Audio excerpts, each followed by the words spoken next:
Settle in, dear listener. Let this moment be yours.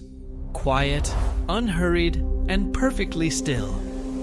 Allow your body to grow heavy against whatever surface holds you, and let your breathing slow into something soft and natural. Tonight, we are going to drift together into the deep and distant past, back through the corridors of time to a world that existed long before memory, long before recorded history. A world that may hold the oldest secrets humanity has ever carried. Close your eyes gently and let the journey begin.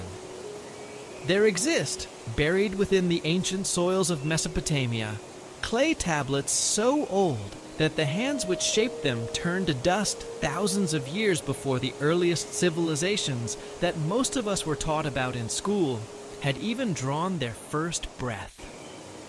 These tablets, pressed with careful markings by fingers long since returned to the earth, carry within them stories and records so unusual, so quietly extraordinary, that scholars have spent entire lifetimes attempting to understand what they truly mean.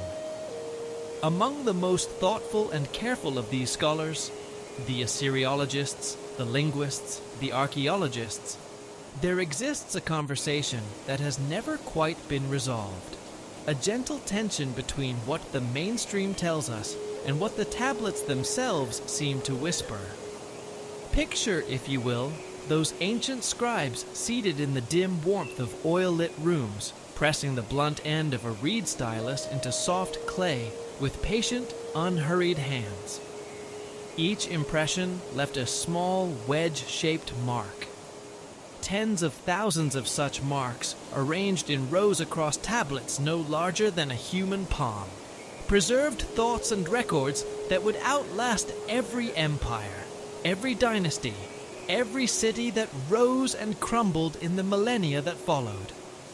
There is something deeply moving about this image, the fragility of the human hand, and the extraordinary permanence of what those hands created.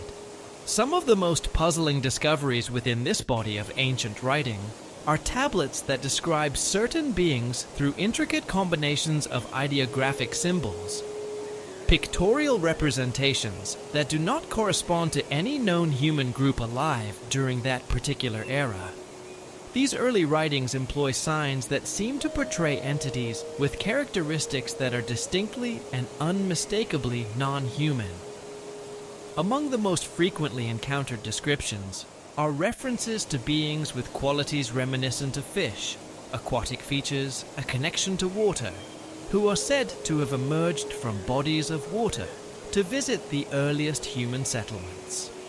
The ideographic combinations used to describe these figures suggest creatures who carried with them an understanding of agriculture, of astronomy, and of construction that would not appear within human societies for several more centuries. It is as though the texts are describing teachers who arrived before the lesson was supposed to begin. The difficulty in translating these early pictographic records lies primarily in the layered nature of the symbols themselves. Ancient Mesopotamian scribes had a remarkable habit of combining multiple conceptual meanings into single pictorial units, creating dense packages of significance that can shift dramatically depending on the surrounding context. A sign that means one thing in isolation might mean something entirely different when placed beside another symbol, the way a single musical note changes character entirely when played alongside other notes. In certain tablets, there appear repeated references to a class of beings designated by combinations representing wisdom, water, and something that translates approximately as foreign or other. A being from somewhere else, possessing knowledge that was not locally grown.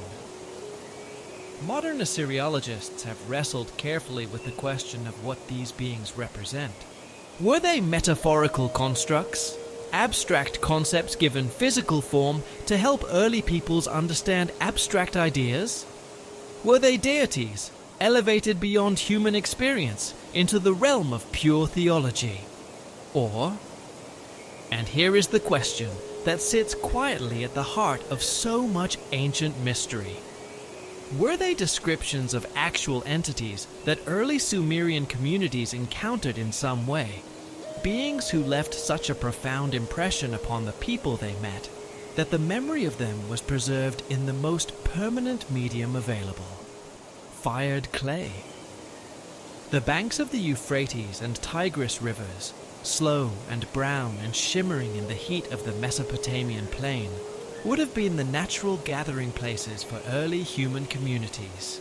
It is along these rivers, in settlements that grew gradually into the first true cities, that the encounter between early humanity and these mysterious beings is said to have occurred.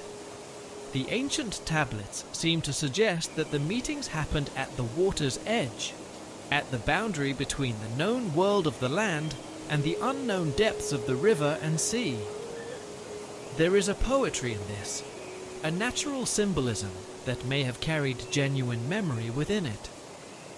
The archaeological evidence from Uruk itself adds a dimension of physical weight to these textual puzzles. Excavations at the ancient site have uncovered construction techniques and principles of urban planning that appear quite suddenly in the archaeological record without any clear evidence of gradual development. There are no tentative early versions, no clumsy first attempts, no half-formed predecessors that would indicate a process of trial and error over generations. The sophisticated drainage systems, the complex and carefully considered architectural layouts, the advanced metallurgical evidence, all of it seems to have arrived fully formed, like a gift given rather than a discovery made. This is, to put it gently but plainly, unusual. Most technologies leave behind a trail of their own becoming. This one left no such trail. Uruk at its height would have been one of the most remarkable places on the surface of the ancient earth. Walking through its streets in the early morning light, one would have passed beneath the shadows of massive mud brick walls, heard the sounds of craftspeople at work, smelled the smoke of kilns where pottery was being fired, and looked up to see the great ziggurat rising above everything, a stepped mountain of human construction pointing toward the sky. That such a city could appear, seemingly from nowhere, without the long archaeological childhood that most civilizations leave behind them, remains one of the most quietly extraordinary puzzles of ancient history. Resting softly now against these archaeological mysteries is one of the most significant documents to survive from the ancient world, the Sumerian king list. This remarkable compilation, preserved across multiple copies spanning different time periods, draws a clear and deliberate distinction between two categories of rulers. There are those who governed before the Great Flood, and there are those who came after it. The pre-flood rulers are described with reign lengths so extraordinary as to cause the reader to pause and look again at the numbers. These are not small exaggerations. King Allulim of Eridu, listed as the very first ruler, is said to have reigned for 28,800 years. His successor, Alanar, is credited with a reign of 36,000 years. Moving through the list, 8 pre-flood rulers are described, and their combined tenures total 241,200 years, according to the most complete surviving versions. The text states explicitly that these early rulers possessed the divine me, a concept representing the fundamental powers and principles of civilized life, a kind of cosmic inheritance that was later distributed among human kings in diminished portions. The precision with which these rulers are described, their names, the locations of their capitals, the specific achievements associated with their reigns, gives the account a quality that feels less like pure invention and more like memory. Distorted memory, certainly. Memory stretched through millennia of oral transmission before it was ever pressed into clay, but memory nonetheless. it is worth pausing for a moment to consider the nature of that oral transmission, the long chain of human voices through which these stories passed before a scribe finally committed them to clay.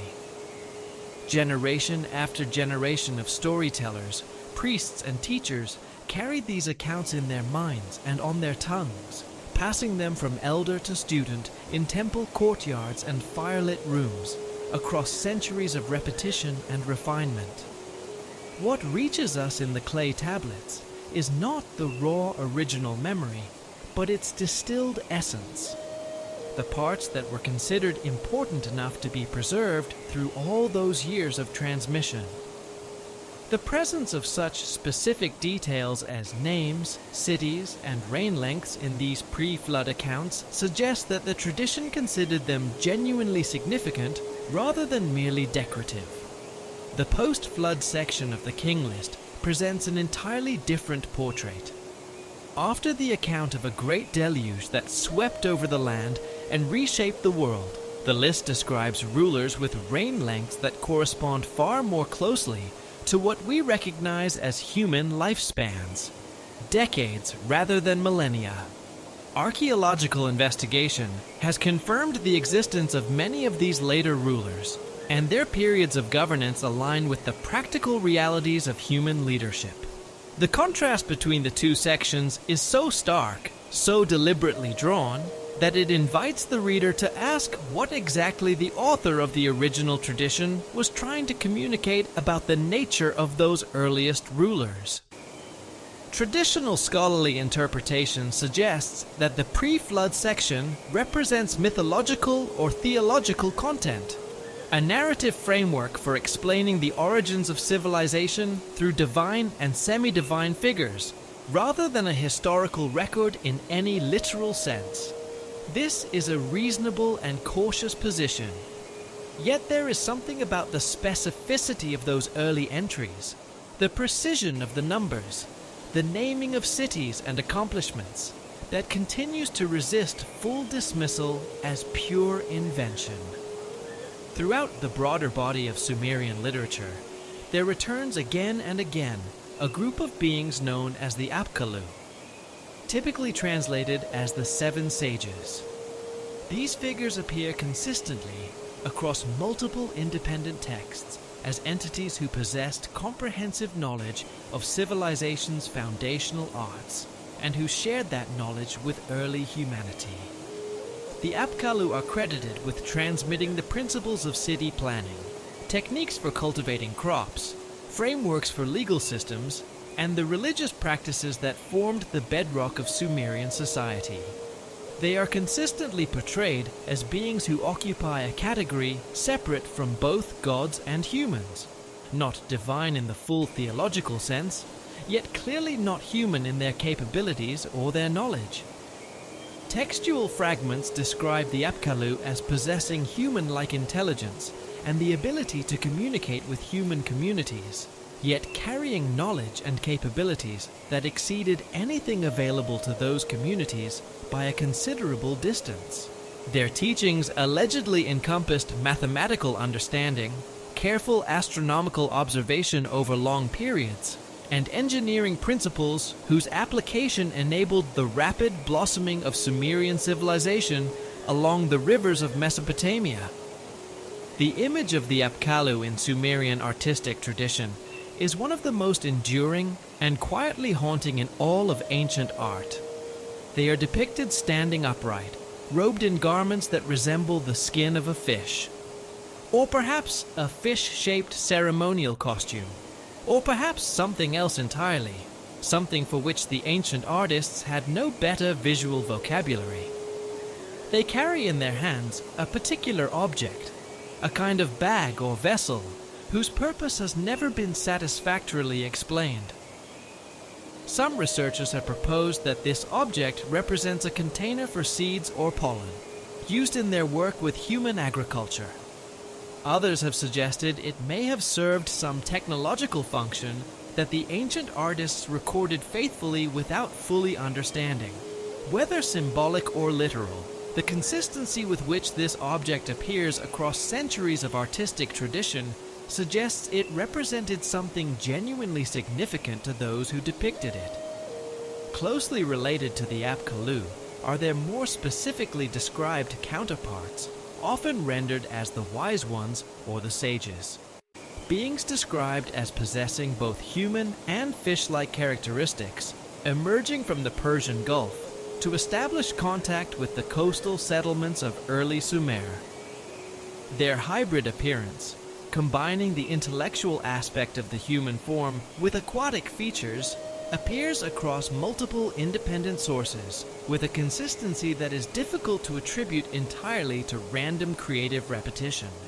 These beings are credited with introducing the irrigation systems that made large-scale agriculture possible across the floodplains of Mesopotamia, architectural techniques for multi-story construction, and mathematical systems capable of calculating areas and volumes with precision.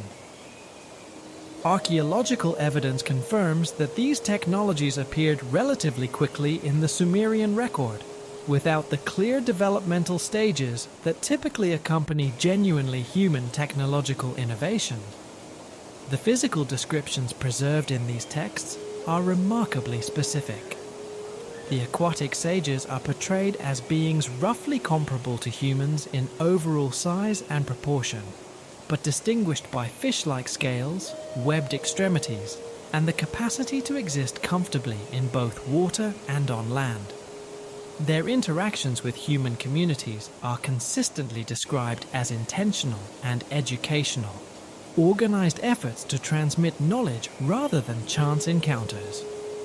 The scholarly conversation around all of this circles a fundamental question about the nature of ancient historical memory and the reliability of traditions preserved first through spoken transmission and later through writing.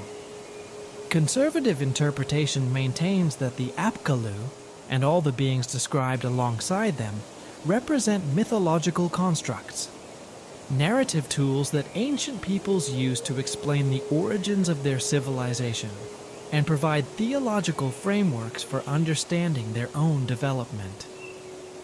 This argument holds that attributing cultural achievements to divine or supernatural teachers was entirely natural for early peoples who lacked our modern understanding of gradual human innovation.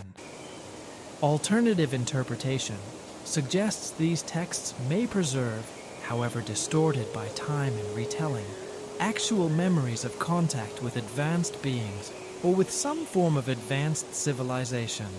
Those who hold this view point to the internal consistency of descriptions across multiple independent sources, the specificity of the technical knowledge attributed to these entities, and the archaeological evidence for sudden technological advances that align with the time periods the texts describe. One of the most striking aspects of the ancient accounts, and one that has particularly intrigued careful researchers, is the level of technical precision they sometimes contain. Descriptions of the sages' teachings include specific measurements for construction projects, astronomical observations that correspond to actual verifiable celestial phenomena, and mathematical formulas demonstrating a sophisticated grasp of geometric principles. This degree of technical accuracy seems, to many readers, somewhat inconsistent with purely symbolic religious narrative. Modern analysis of these ancient clay records has been enriched and complicated by the discovery of additional tablets yielded by more recent excavations throughout Mesopotamia. Newly found fragments have expanded the picture of how these pre-human entities were understood by ancient Sumerian communities, providing references to specific locations where encounters supposedly occurred, detailed accounts of the technologies introduced, and descriptions of the eventual departure of these beings from human settlements. The cumulative evidence from all these diverse sources creates a picture that resists easy categorization. The texts demonstrate remarkable internal consistency across different time periods and geographical locations, suggesting they preserve genuine traditions rather than randomly invented stories. And yet the extraordinary nature of what they describe challenges conventional understanding of early human development in ways that science and archaeology have not yet fully resolved. Let us linger for a moment in the quality of silence that surrounds these ancient records.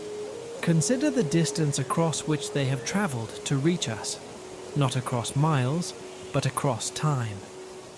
A scribe pressed these symbols into wet clay, perhaps 5,000 years ago, in a city that no longer exists, in a language that no living person grew up speaking.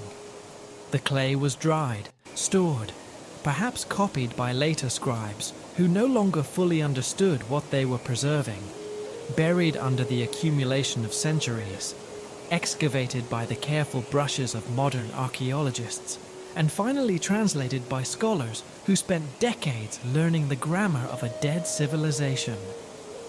That the message survives at all is extraordinary. That it continues to raise questions we cannot fully answer is more extraordinary still. The transition within Sumerian literature from these enigmatic figures to the more fully developed beings known as the Anunnaki represents a significant shift in how ancient documentation portrays non-human entities. While the seven sages appear in fragmented references scattered across various texts, the Anunnaki emerge as fully formed characters with distinct personalities, complex relationships among themselves, and detailed descriptions of their activities on Earth. Our most comprehensive account of them comes from the Atrahasis epic, composed around 1700 BC, but drawing from oral traditions considerably older than that date. The Atrahasis epic presents the Anunnaki not as distant theological abstractions, but as active participants in earthly affairs, beings with clearly defined motivations, preferences, and practical limitations.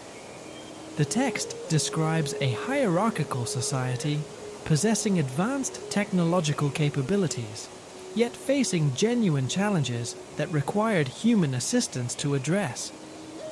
According to the epic's account, the Anunnaki initially performed all necessary labor themselves, mining operations, agricultural work, and construction projects that shaped the Mesopotamian landscape. But this arrangement grew unsustainable, and what followed changed the course of human history. The physical descriptions of the Anunnaki in the Atrahasis epic portray beings fundamentally similar to humans in basic anatomical structure, but distinguished by specific characteristics that mark them as belonging to a different category of existence. They are described as taller than ordinary humans, with lifespans extending for thousands of years. Remarkable, but not infinite. Their physical strength exceeded human capabilities, allowing them to manipulate materials and move objects that would require entire teams of human workers to handle. Most significantly, the epic describes them as possessing what it calls divine radiance, a visible luminescence surrounding their bodies that could apparently be adjusted in intensity according to need, and that was particularly bright during periods of intensive work. According to later traditions preserved in tablet fragments from Nippur and Babylon, this divine radiance was not merely a visual phenomenon, but appeared to have physical effects on those who encountered it. Human workers in the presence of the Anunnaki during periods of particularly intense luminescence reportedly experienced sensations of warmth, heightened awareness, and a peculiar clarity of perception that faded when the radiance diminished. Whether symbolic or literal, this detail appears with sufficient consistency across independent sources to suggest it represented something that ancient observers genuinely felt they were describing. The Enuma Elish, Babylon's creation, epic dating to approximately 1100 BC, adds further texture to our understanding of Anunnaki society and the nature of their arrival on Earth. This text presents their coming not as a random occurrence, but as an organized expedition, members of a larger civilization arriving with specific objectives related to resource extraction and territorial establishment. The epic describes their construction of 7 cities, each designed to serve specialized functions within their overall operational framework, built using technologies that enabled rapid construction and created structures capable of withstanding floods and seismic events. The hierarchical structure of Anunnaki society emerges clearly from both major epics. Anu held supreme authority over all Anunnaki activities on Earth. Below him were regional commanders, Enlil, who controlled atmospheric and terrestrial operations, and Enki, who supervised water resources and what the texts describe as the life sciences. This organizational structure suggests a systematic, planned approach to their presence on Earth, rather than anything resembling the chaotic interactions that typically characterize mythological narratives.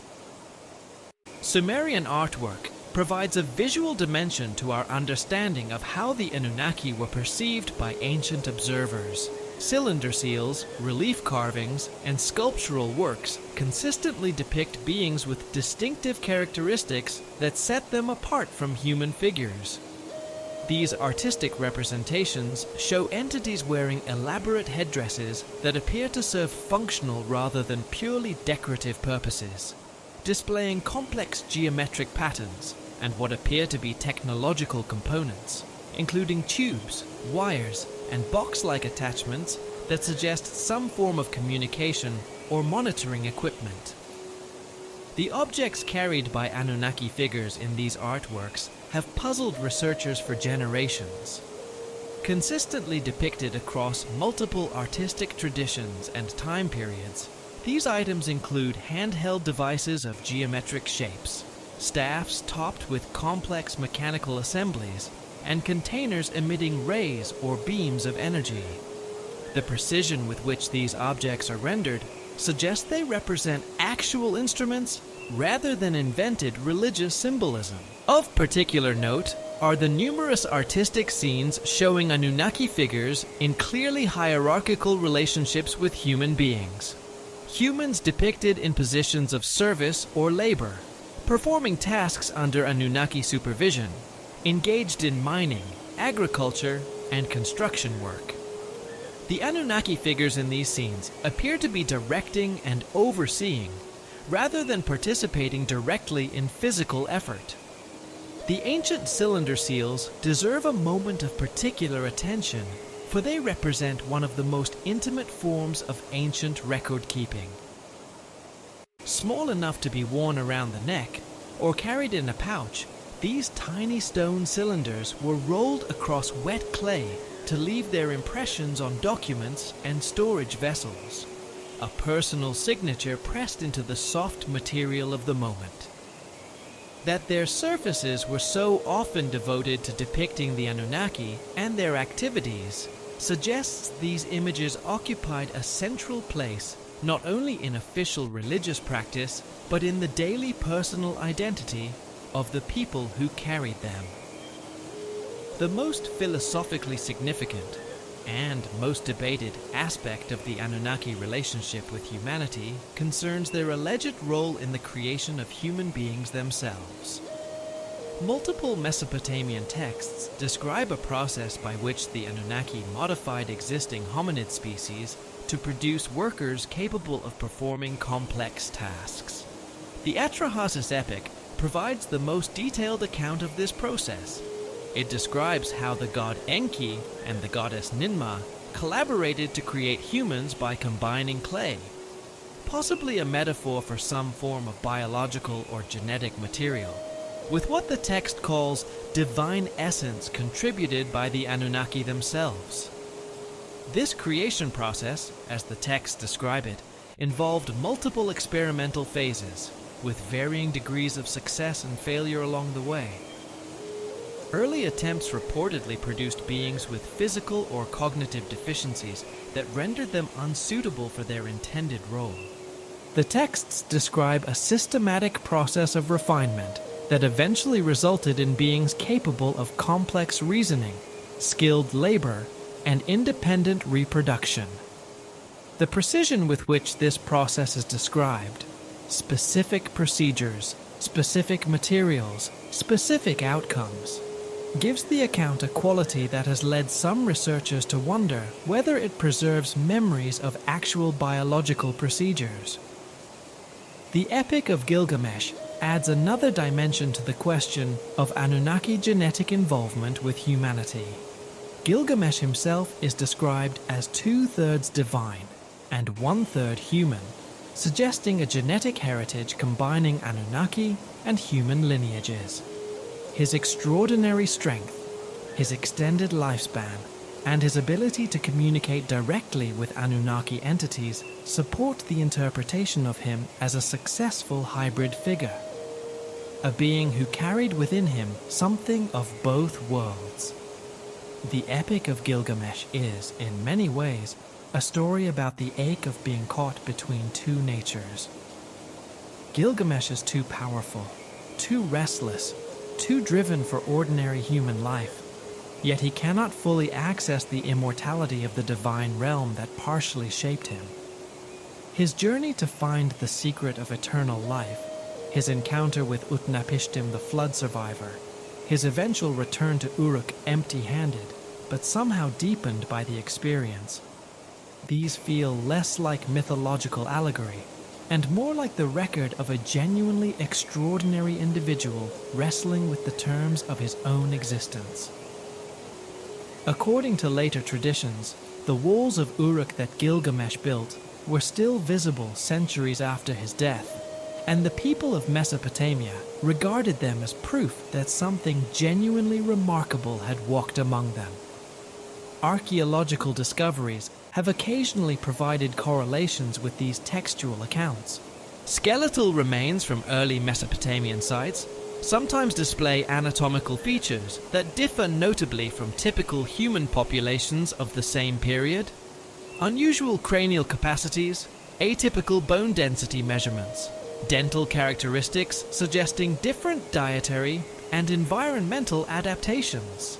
Mainstream archaeology attributes these variations to normal human diversity, while alternative interpretations suggest they may represent evidence of the modification programs described in the ancient texts.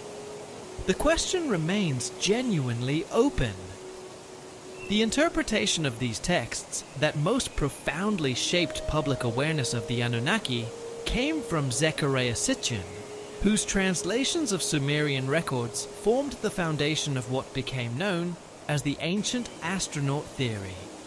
Sitchin argued that the Anunnaki were extraterrestrial visitors who came to Earth approximately 450,000 years ago in order to mine gold, a resource apparently essential for their home planet's atmospheric needs. According to his reading of the texts, they initially conducted mining operations themselves, but eventually created humanity as a labor force to reduce their own workload. Sitchin drew extensive connections between Sumerian technological descriptions and modern space travel, interpreting references to skyboats and fire-breathing vessels as descriptions of spacecraft and rocket technology. Sitchin identified the Anunnaki homeworld as Nibiru, described in Sumerian texts as a celestial body with an elongated orbital path that brings it into proximity with Earth on a cycle of approximately 3,600 years. He proposed that the Anunnaki's periodic returns to Earth, corresponding to Nibiru's orbital cycle, explained the cyclical pattern of human technological and cultural development. Major advances in human civilization, he argued, coincided with Anunnaki visits, during which they provided renewed technological knowledge and genetic enhancements to human populations. The ancient astronaut interpretation extends well beyond Sitchin's individual work. Researchers in this tradition have identified what they consider technological references throughout Sumerian literature. Descriptions of vehicles capable of traveling through air and space, weapons capable of destroying entire cities, and communication devices enabling instantaneous contact across vast distances. They argue that ancient scribes, lacking vocabulary for advanced technology, described spacecraft as divine boats, energy weapons as the rays of the gods, and radio communication as divine voices from the sky. The linguistic creativity required to document genuinely alien technology using only the conceptual vocabulary of an early agricultural civilization would naturally result in descriptions that sound mythological to modern ears. Mainstream archaeological and linguistic scholarship has received these interpretations with significant skepticism. Academic Assyriologists argue that Sitchin's translations contain fundamental errors in Sumerian grammar and vocabulary.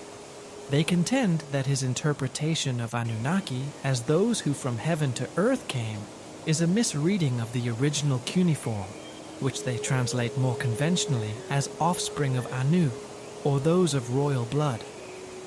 Professional linguists maintain that Sitchin's approach selectively emphasized certain textual elements while ignoring contextual information that supports more traditional mythological readings. Critics of the ancient astronaut theory also observe that if the Anunnaki were truly extraterrestrial, we might expect descriptions of technologies, materials, and concepts entirely foreign to early human experience. Yet the texts describe them using tools and vehicles that, while advanced, represent extensions of technologies familiar to Sumerian civilization. The academic consensus interprets the Anunnaki as mythological representations of natural forces and social concepts, anthropomorphic expressions of abstract ideas such as fertility, weather patterns, and political authority. From this perspective, the detailed descriptions of their activities represent sophisticated theological frameworks rather than historical documentation. And yet, certain aspects of the accounts continue to resist full assimilation into this framework. The technological sophistication described in the texts sometimes exceeds what would be expected from purely imaginative mythology. The consistency of descriptions across multiple independent sources, spanning centuries, remains difficult to explain as simple parallel invention. There is a quality to the Mesopotamian religious and literary tradition that sets it apart from the mythologies of many other ancient cultures. A quality of administrative precision, of record-keeping seriousness, that suggests these texts were not composed primarily as imaginative entertainment, but as genuine attempts to document important realities. The same civilization that produced the Anunnaki narratives also produced the world's first legal codes, the first astronomical tables, the first grammatical textbooks, the first medical recipes. These were a people who took documentation seriously. When they wrote about the Anunnaki, they wrote about them with the same careful, considered attention they brought to recording grain inventories and land transactions. Some researchers have proposed that this cultural context makes it harder to dismiss their accounts of non-human beings as purely fictional. Recent archaeological discoveries have added new layers to the ongoing conversation. Excavations throughout Mesopotamia have revealed advanced metallurgical techniques, sophisticated urban planning, and complex irrigation systems, appearing relatively suddenly in the archaeological record. The absence of clear developmental stages raises quiet but persistent questions about how such sophisticated technologies emerged so rapidly in early human civilization. The Atrahasis epic provides the most comprehensive account of humanity's creation, and portions of it read less like religious narrative and more like technical documentation. The text describes Enki's workshop as a specialized facility equipped with what it calls vessels of shaping and tools of life-making. implements apparently capable of manipulating what ancient scribes referred to as the essence of flesh. Modern researchers have proposed that this terminology may describe genetic material or cellular components, though the interpretation remains contested. The creation process as described in the Atrahasis epic involves specific materials enumerated with notable precision. The primary component was clay drawn from the Abzu.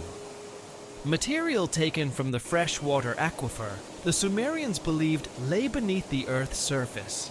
This was not ordinary earth, but a purified substance, treated in sacred waters and prepared through careful process. Modern analysis of this description has suggested it may refer to a refined biological medium, capable of supporting cellular development. The second crucial ingredient was divine blood, contributed by an Anunnaki volunteer named Wela, who was sacrificed specifically to provide this genetic material. The text describes how Wela's blood was collected in golden vessels and combined with the prepared clay, using instruments capable of binding the essence of the divine contributor to the substance of the earth. The specificity of this procedure, including preservation methods and precise ratios required for successful combination, has struck some readers as describing biological knowledge that would not be formally understood by human science for thousands of years. The third element described in the creation account, called the breath of life, involved a process whereby Enki transferred what the text calls the spark of knowing from himself into the clay and blood mixture. This transfer was accomplished through a procedure requiring Enki to place his hands upon the prepared material while reciting specific incantations that the text preserves in their original form. These incantations contain technical terminology that has long puzzled translators, references to opening the pathways of understanding and awakening the vessels of thought. The Atrahasis epic describes the physical workspace where this creation occurred in considerable detail. Enki's workshop was situated in a subterranean complex beneath the city of Eridu, accessible through a series of chambers descending deep into the earth. The facility included specialized rooms for different phases of the creation process, each designed for specific functions: material preparation, genetic manipulation, and incubation of developing organisms. The most remarkable feature of this workspace was what the text calls the Chamber of Forming, a room lined with what appears to describe some form of artificial womb technology. The epic describes 14 alcoves built into the walls, each containing a vessel of shaping capable of nurturing developing human embryos, connected to a central system providing nutrients, maintaining temperature, and monitoring developmental progress. Eridu itself, the ancient city beneath which Enki's workshop was said to lie, holds a special place in Sumerian tradition as the oldest of all cities, the first place where kingship descended from heaven, and the first place where a human community received the gifts of civilization. Archaeological excavations at the site of ancient Eridu have revealed temple layers built one atop another across millennia, each successive sanctuary constructed directly above its predecessor in an unbroken chain of sacred continuity reaching back to the very earliest periods of settled human life in Mesopotamia. The ancient tablets seem to suggest that this layered, continuous sanctity was not accidental, that something about Eridu's particular location, perhaps its proximity to the Abzu, the underground freshwater source so important in the creation narrative, made it uniquely significant to those who remembered the oldest stories. Enki's role as the primary architect of human creation emerges clearly across multiple Mesopotamian sources. Unlike other Anunnaki described primarily as administrators or military commanders, Enki possessed specialized knowledge of what the texts call the secrets of life-making, expertise that extended beyond creation, to include the ability to modify existing life forms, enhance their capabilities, and repair genetic defects that arose during experimental phases. The texts suggest he had spent considerable time before the Human Creation Project studying and modifying local flora and fauna, developing an understanding of biological principles that enabled him to undertake the more complex challenge of creating intelligent beings. Enki's conflict with other Anunnaki over the Human Creation Project reveals fundamental disagreements about how the new species should be developed and treated. Enlil, who held authority over Earth operations, initially opposed the project, arguing it represented an unnecessary risk with potentially unpredictable consequences. When Enki proceeded despite these objections, Enlil demanded that the created humans be built with limitations: shortened lifespans compared to the Anunnaki, reduced physical strength, and restricted access to certain categories of knowledge that might eventually enable them to challenge Anunnaki authority. Enki reportedly resisted many of these restrictions, creating ongoing tensions within their hierarchy that would manifest later in various conflicts described throughout Mesopotamian literature. The relationship between Enki and Enlil, as preserved across centuries of Mesopotamian literature, is one of the most psychologically rich and humanly recognizable in all of ancient writing.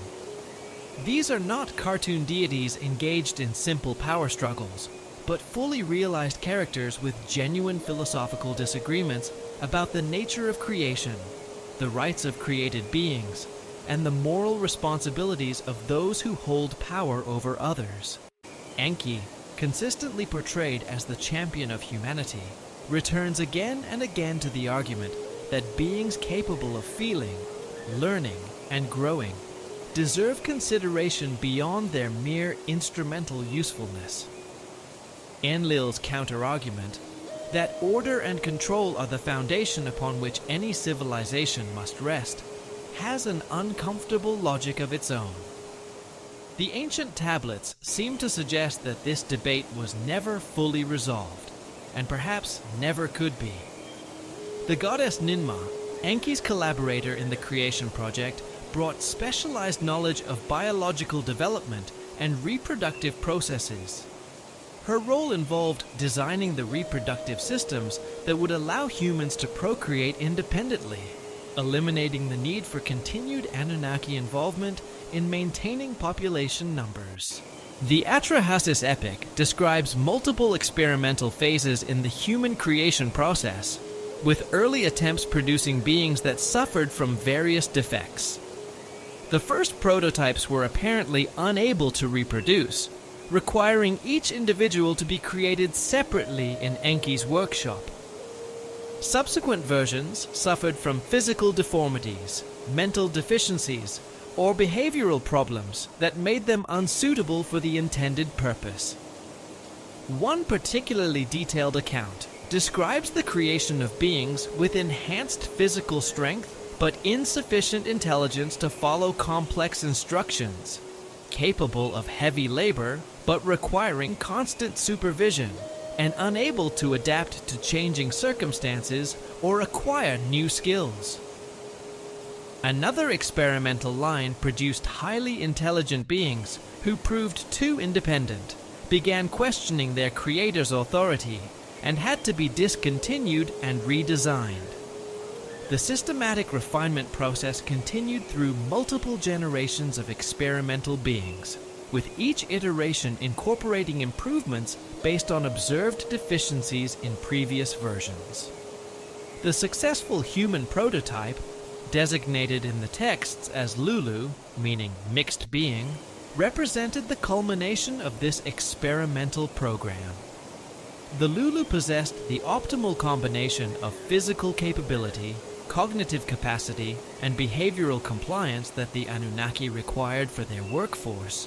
Strong enough for heavy labor, intelligent enough to learn complex tasks, and psychologically oriented toward accepting Anunnaki authority. The mass production phase of human creation involved scaling the workshop operations to produce sufficient numbers of workers for Anunnaki projects throughout Mesopotamia. The texts describe the establishment of additional creation facilities at other Anunnaki installations, each equipped with the specialized instruments necessary for replicating the successful human creation procedures. Comparison of these creation accounts with narratives from other ancient cultures reveals striking similarities that suggest either shared sources or some form of parallel experience. The Egyptian god Khnum, depicted as a ram-headed deity who shapes human beings on a potter's wheel, shares obvious parallels with Mesopotamian accounts of divine beings creating humans from clay-like materials, including the divine breath that animated the clay figure.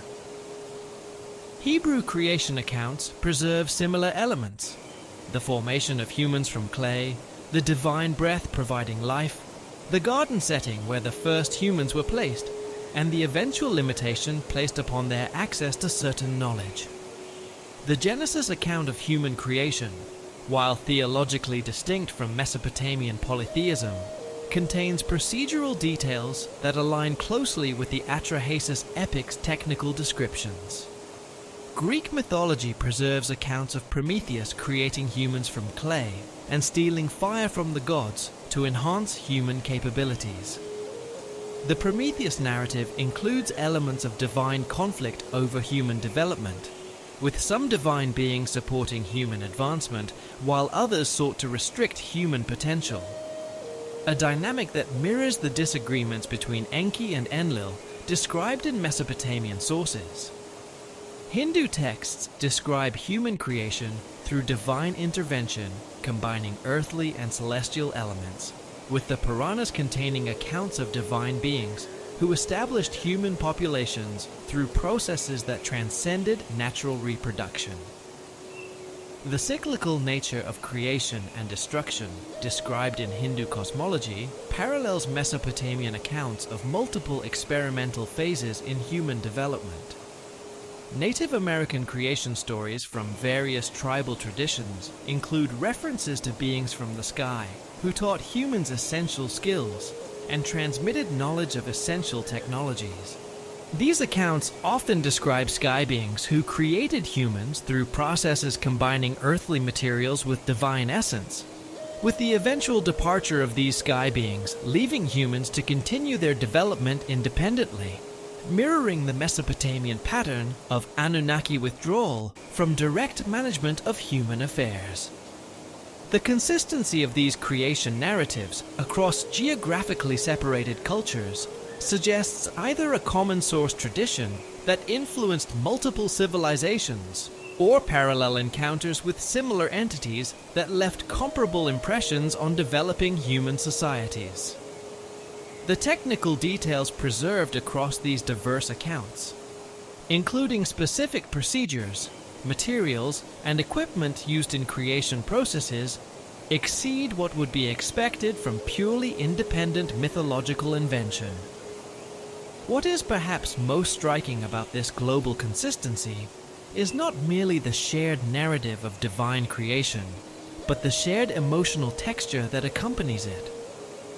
Across cultures, the creator beings are described with the same mixture of awe and intimate familiarity.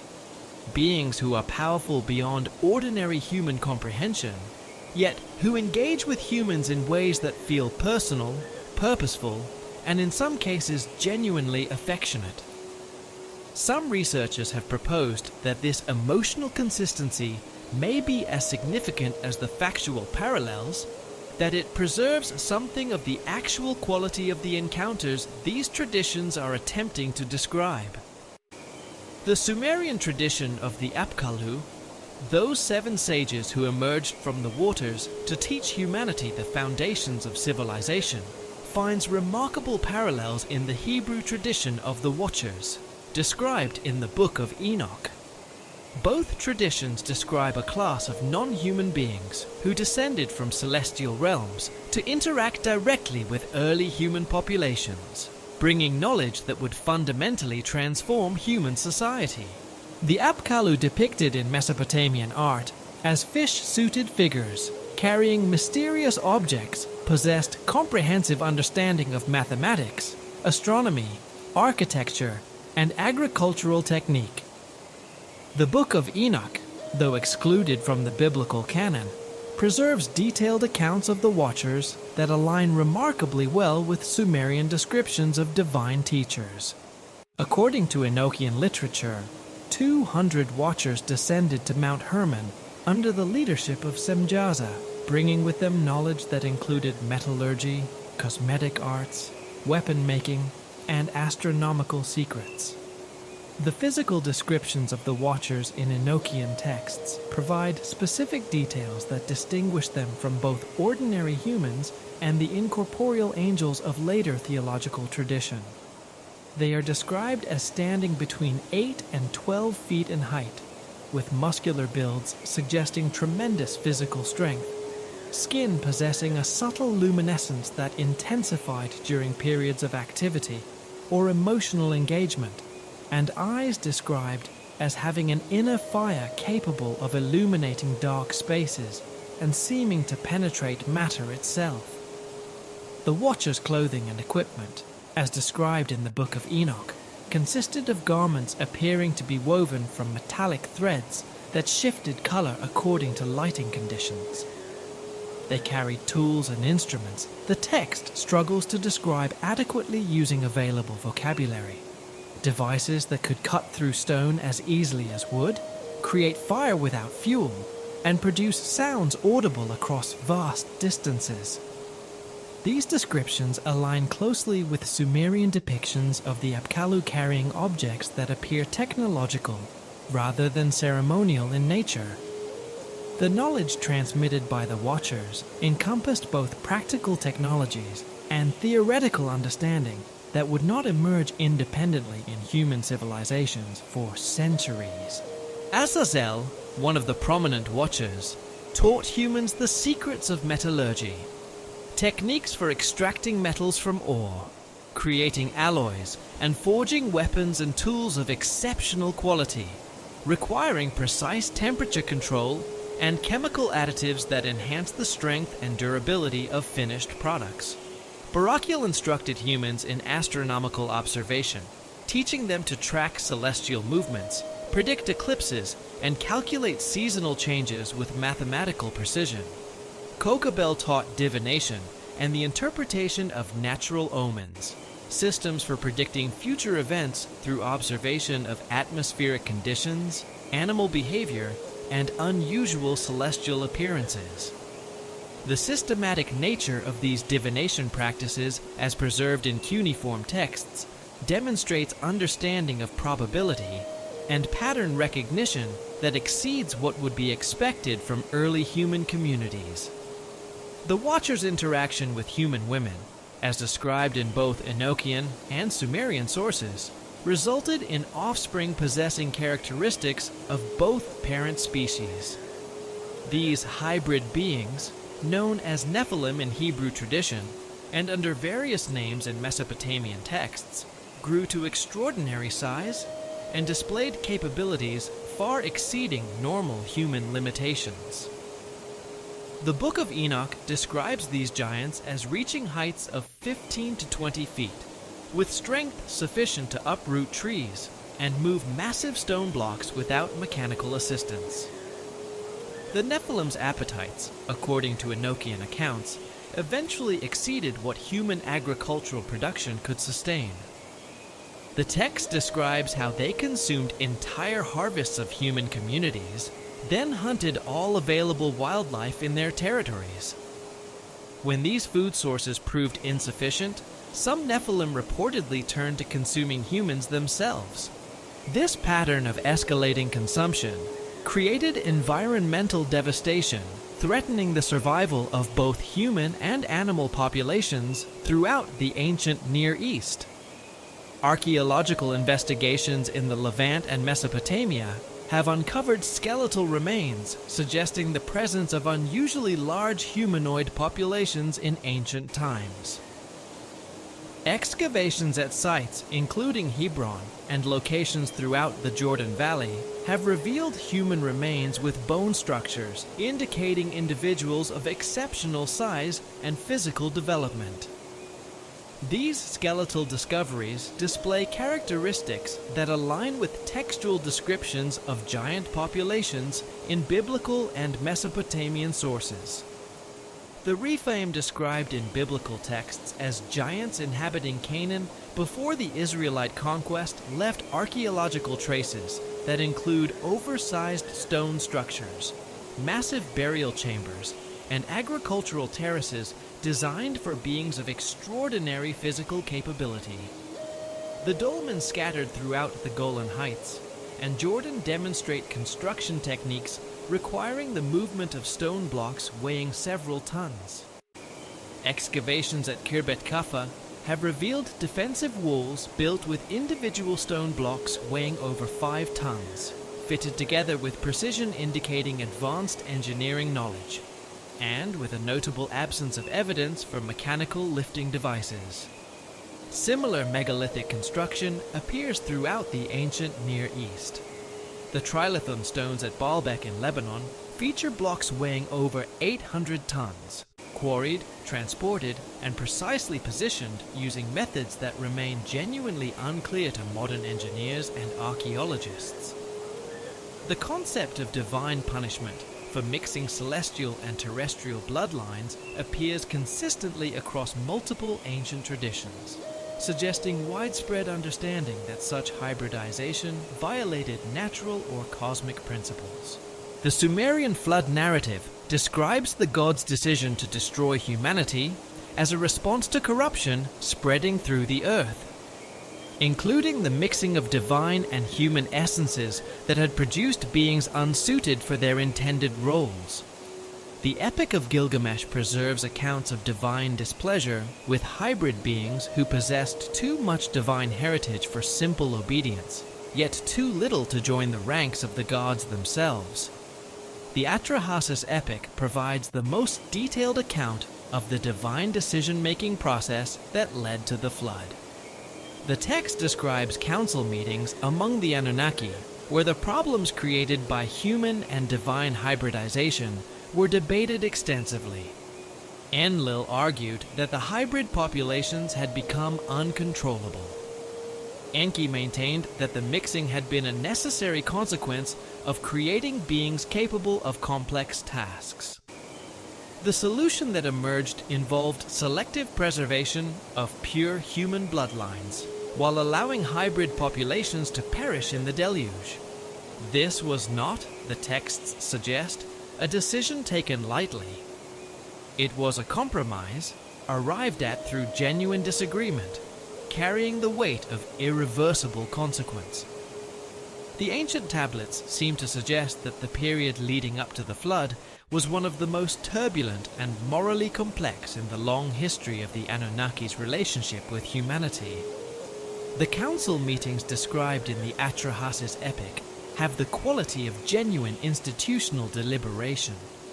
Voices raised in disagreement, positions staked and defended, the slow and painful movement toward a decision that everyone present understood could not be undone. There is something in this that feels deeply, recognizably human, even if the beings described were something other than human. The weight of choosing to end something irreplaceable, that weight is one that any mind capable of genuine reflection must eventually know. The flood narrative describes specific instructions for identifying and preserving humans retaining the original genetic template, while allowing the Nephilim populations to perish. The figure known as Utnapishtim in the Gilgamesh epic, the flood survivor, was chosen based on his family's genetic profile and demonstrated competence in agricultural and construction techniques. His selection also reflected practical considerations, as his knowledge of shipbuilding, animal husbandry, and crop cultivation made him an ideal carrier of essential technologies through the catastrophic period. The construction of Utnapishtim's ark, involved technologies that exceeded anything available to human civilizations of the period, suggesting direct Anunnaki assistance in the project. The vessel's dimensions, preserved across multiple versions of the flood narrative, describe a craft measuring 120 cubits in each dimension, essentially a massive cube designed for maximum cargo capacity. The hull construction employed techniques creating watertight compartments using materials that remained flexible under extreme pressure while maintaining structural integrity. Internal systems included ventilation mechanisms providing fresh air without external openings that might compromise watertight integrity, temperature control systems, and food preservation capabilities, extending storage life far beyond conventional methods. The flood mechanism itself appears to have involved both natural and deliberately initiated components, creating a catastrophe of unprecedented scope. Geological evidence from Mesopotamian excavations reveals a distinct flood layer dating to approximately 2900 BC, extending across the entire region, indicating water levels far above anything that could result from normal seasonal flooding. The uniformity of this layer suggests a single massive inundation event, rather than gradual accumulation from multiple smaller floods. The Atrahasis epic describes the flood's initiation through the release of both the waters above and the waters below, indicating both atmospheric and subterranean water sources contributed to the deluge. The atmospheric component involved the generation of continuous rainfall of unprecedented intensity.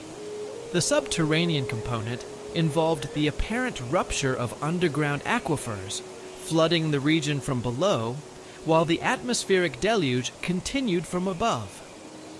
This coordinated release from multiple water sources created conditions that rose faster than populations could respond, ensuring the elimination of target populations, while providing sufficient time for selected survivors to reach prepared refuges.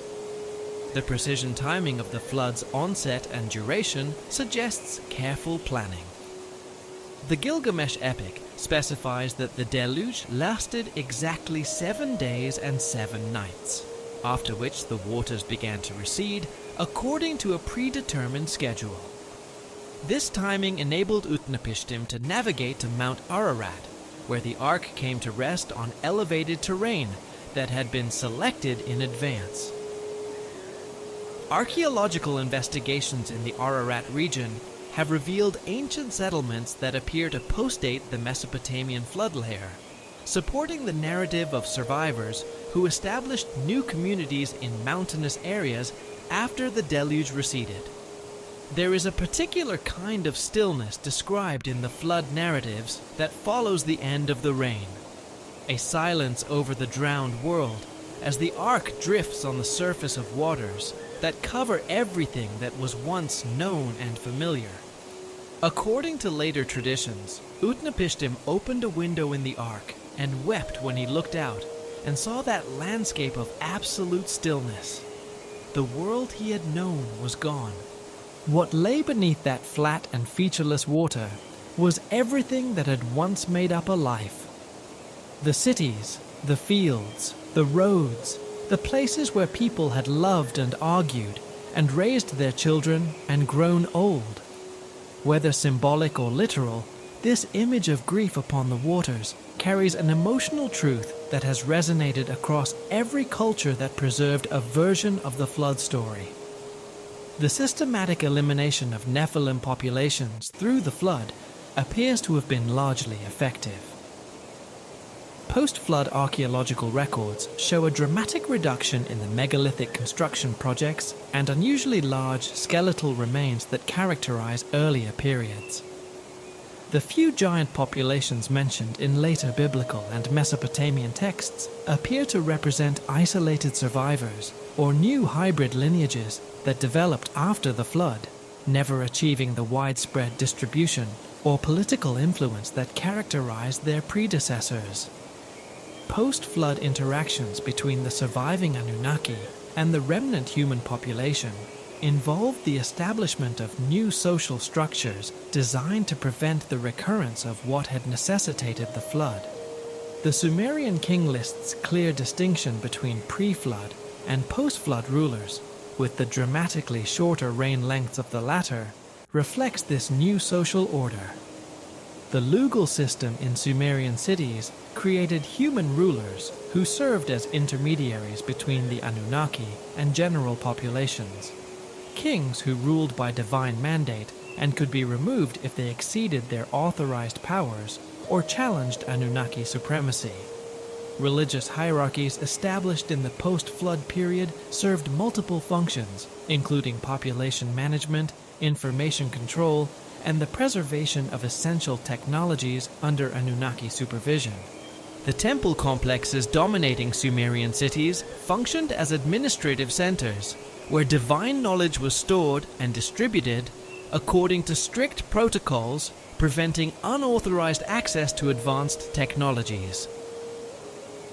The priesthood served as a controlled class of human intermediaries capable of operating certain Anunnaki devices and performing specific technical procedures under divine oversight. The great ziggurats that rose above the post-flood Sumerian cities were among the most visible expressions of this new order. These stepped mountain forms, built of millions of mud bricks and rising to heights visible for many miles across the flat Mesopotamian plain, served as the primary physical points of contact between the human world below and the divine realm above. The ancient tablets seem to suggest that their construction, according to specific dimensions and proportions, was not merely symbolic, but practically important, that the structures themselves needed to meet certain specifications in order to function as the divine administrative centers they were intended to be. Some researchers have proposed that this insistence on precise architectural specifications reflects genuine technical requirements rather than purely theological convention. Comparison of Sumerian flood accounts with geological evidence reveals correlations supporting the interpretation of the deluge as an actual historical event. Core samples from the Persian Gulf show sediment layers corresponding to massive freshwater flooding from Mesopotamian river systems during the period indicated by archaeological dating of the Sumerian flood layer. Similar flood narratives from cultures worldwide display remarkable consistency in their descriptions of divine displeasure, the selection of righteous survivors, and the use of catastrophic flooding as a mechanism for eliminating corrupted populations. The Hindu Matsya Purana describes Manu's survival of a world-destroying flood through divine intervention, with specific details about ark construction and animal preservation that parallel Mesopotamian accounts with striking precision. The Greek tradition of Deucalion's flood preserves similar elements. Native American flood traditions from tribes across North and South America describe world-destroying deluges that eliminated corrupted populations while preserving selected groups capable of rebuilding civilization. The transition from direct Anunnaki rule to indirect oversight represents one of the most significant developments in the post-flood period, marking the beginning of what Sumerian texts describe as the Age of Distant Gods. Administrative tablets from this era reveal a systematic reduction in references to direct divine intervention in daily governance, replaced by accounts of human rulers who claim to receive instructions through dreams, omens, and priestly intermediaries rather than face-to-face encounters with their divine overseers. The Lament for Sumer and Ur provides crucial evidence for understanding this gradual withdrawal process. The text describes how Enlil and the other great gods began spending increasingly long periods in their celestial abodes, leaving earthly administration to human appointees who governed according to established divine protocols. tablets record specific instances where human rulers waited months or even years for divine guidance on important decisions, suggesting the Anunnaki were no longer maintaining constant presence in their earthly installations. Archaeological evidence from major Sumerian temple complexes supports this pattern.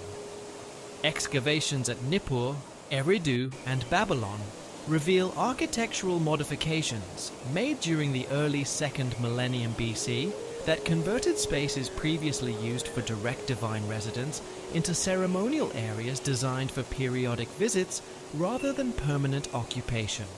The elaborate throne rooms and private quarters characterizing earlier temple construction were replaced with reception halls and temporary accommodation facilities. The technological infrastructure that had supported direct Anunnaki presence also underwent systematic modification during this period. Communication devices described in earlier texts as enabling instantaneous contact between earthly installations and celestial headquarters appear to have been gradually deactivated or relocated. Temple inventories from the period show the removal of various instruments that had previously been maintained in working condition by specialized priestly technicians. Training programs for these technicians reveal the extent to which Anunnaki technology was being withdrawn from human access. Earlier temple schools had included comprehensive instruction in the operation of divine devices, but post-flood curricula show a dramatic reduction in technical training, focusing instead on ritual procedures and symbolic interpretations that preserve the forms of ancient practices without their functional substance. There is something quietly poignant about this process of technological forgetting, the gradual conversion of working knowledge into ceremonial gesture. Priests who had once maintained and operated actual devices came to perform rituals that preserved the memory of those operations in purely symbolic form. The meaning of each gesture slowly emptying until what remained was beautiful, solemn, and no longer fully understood even by those who performed it. The ancient tablets seem to suggest that this was, in some sense, intentional, that the Anunnaki structured their withdrawal to leave behind forms that would preserve the essential cultural framework of their civilization, while removing the actual technical capabilities that had made it function. The concept of the fading of the gods appears explicitly in later Mesopotamian literature, particularly in texts from the Neo-Assyrian period that described the increasing difficulty of maintaining contact with divine beings who had once been readily accessible to human rulers. The Epic of Era, composed around 765 BC, presents detailed accounts of divine beings who had grown weary of earthly involvement and sought to withdraw to distant realms where they could pursue their own interests without the constant demands of human oversight. Evidence for the historical basis of this divine withdrawal can be found in the changing patterns of technological innovation that characterize different periods of Mesopotamian development. The early Sumerian period shows sudden appearances of advanced technologies that seem to have been introduced fully formed. Later periods display more gradual technological development, suggesting human innovation building upon established foundations rather than continued introduction of new knowledge from external sources. Metallurgical techniques used in early Sumerian bronze production demonstrate knowledge of alloy compositions and smelting procedures requiring precise temperature control and chemical additives not readily available through natural experimentation. By contrast, metallurgical innovations from later Babylonian and Assyrian periods show clear developmental progressions where new techniques emerge through systematic experimentation and gradual refinement of existing methods. The astronomical knowledge preserved in Mesopotamian texts provides another indicator of this transition. Early Sumerian astronomical records demonstrate mathematical precision and observational accuracy that required sophisticated instruments and comprehensive theoretical understanding of celestial mechanics. The Venus tablets of Amisaduqa, dating to approximately 1650 BC, contain calculations predicting planetary positions with accuracy not matched by human astronomers until the development of modern telescopic observation. Later astronomical texts from the Neo-Babylonian period display different characteristics. Remarkable accuracy achieved through clearly human observational methods and mathematical techniques that can be traced through successive generations of scholars. The night sky above ancient Mesopotamia would have been extraordinarily clear by modern standards, unpolluted by artificial light, perfectly visible from the flat, unobstructed plain between the two great rivers. The ancient astronomers who lay on their rooftops or climbed to the summits of ziggurats to observe the movements of the planets and stars were working within a tradition that stretched back, according to the texts themselves, to instruction received from beings who understood celestial mechanics at a level that human observers would spend centuries working to rediscover. Some researchers have proposed that this continuity of astronomical knowledge, from the extraordinary precision of early Sumerian records through the patient observational work of later Babylonian scholars, represents one of the clearest traceable lines connecting the period of direct divine instruction to the subsequent era of independent human intellectual development. Sumerian prophecies and religious texts contain numerous references to the eventual return of the departed gods, typically associated with cosmic cycles that would bring them back to Earth at predetermined intervals. The concept of divine return appears most prominently in texts describing Nibiru, whose orbital period was calculated to bring it into proximity with Earth every 3,600 years. These texts suggest the Anunnaki departure was temporary rather than permanent, a scheduled absence rather than a final farewell. The prophecies describe signs that would precede the divine return, including unusual celestial phenomena, widespread social upheaval, and the appearance of individuals with extraordinary capabilities who would serve as harbingers of the coming transformation. Archaeological evidence suggests some Anunnaki influence continued through intermediary groups, even after the primary withdrawal from direct involvement. Excavations at various sites have revealed artifacts and architectural features displaying technological sophistication inconsistent with the general developmental level of their respective periods. These anomalous discoveries appear to represent pockets of preserved advanced knowledge, maintained by specialized groups who retained contact with withdrawn divine beings. The Mesopotamian institution of the Apkallu priests represents one such intermediary group, specialized religious functionaries who possessed a technical knowledge enabling them to perform engineering projects, medical procedures, and astronomical calculations exceeding the capabilities of their contemporaries. Temple records describe Apkallu priests as having received their training through direct instruction from divine beings who appeared periodically to update their knowledge and provide guidance for specific projects.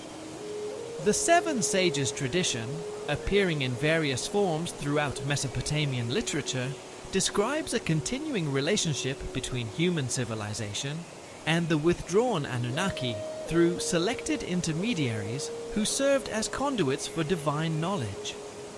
These sages were reportedly chosen based on genetic heritage, intellectual capabilities, and demonstrated loyalty to divine principles, receiving periodic instruction enabling them to guide human development according to divine plans while maintaining the appearance of natural cultural evolution. Modern claims about continued Anunnaki presence or influence draw upon both ancient textual sources and contemporary experiences that some researchers interpret as evidence of ongoing non-human involvement in human affairs. The ancient astronaut theory, popularized by researchers including Zechariah Sitchin and Erich von Däniken, suggests that the beings described in Sumerian texts represent extraterrestrial visitors who continue to monitor and influence human development from concealed locations or orbital platforms. Proponents point to various unexplained phenomena: UFO sightings, alleged encounters with non-human intelligences, and technological discoveries that seem to exceed normal human developmental capabilities, as evidence of ongoing contact programs designed to guide human progress along predetermined pathways. Serious academic investigation into anomalous historical accounts has identified patterns of unusual discoveries that resist conventional explanation. Archaeological investigations at sites including Pumapunku in Bolivia, the Giza Pyramid complex in Egypt, and various megalithic structures throughout Europe have revealed construction techniques and astronomical alignments demonstrating knowledge apparently unavailable to the civilizations traditionally credited with their creation. The precision of these ancient constructions, combined with their global distribution and similar technological characteristics, has led some researchers to propose the existence of a lost advanced civilization whose influence extended worldwide through networks of knowledge transmission, a civilization that disappeared from the historical record before the period from which our conventional historical narratives begin. Recent discoveries in genetics have added another dimension to this ongoing conversation. The identification of genetic sequences appearing to have been introduced into the human genome relatively recently, in evolutionary terms, has prompted some researchers to suggest ongoing or historical genetic management by advanced beings. These anomalies include sequences controlling brain development, immune system function, and longevity factors that seem to exceed what would be expected from natural evolutionary processes. The analysis of ancient DNA from archaeological specimens has revealed diversity patterns suggesting periodic introduction of new genetic material into human populations. Introductions that some researchers correlate with historical periods when ancient texts describe divine intervention or the appearance of individuals with extraordinary capabilities. Contemporary reports of encounters with non-human intelligences often include descriptions that align with ancient accounts of divine beings, entities with advanced technological capabilities, superior physical and cognitive abilities, and apparent familiarity with human languages and cultures suggesting long-term observation. These modern encounters frequently involve genetic sampling, medical examinations, and educational experiences that parallel the activities attributed to the Anunnaki in ancient texts. The consistency of these reports across different cultures and geographical regions mirrors the global distribution of ancient accounts describing similar beings. The ultimate fate of the Anunnaki remains one of history's most quietly compelling mysteries. The ancient texts suggest they withdrew to distant realms rather than disappearing entirely, maintaining minimal contact through selected intermediaries while allowing human civilization to develop according to established patterns. Their advanced technology and extended lifespans would have enabled them to persist for millennia beyond their active period of earthly involvement, possibly continuing to observe human development from concealed locations.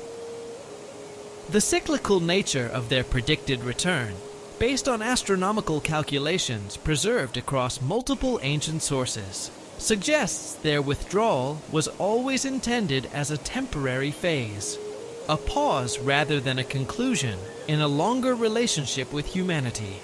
Whether the Anunnaki represent historical extraterrestrial visitors, the remnants of an advanced terrestrial civilization now lost to time, or symbolic representations of natural forces and deep human psychological archetypes, their influence upon human culture and the development of civilization remains something that cannot be simply dismissed.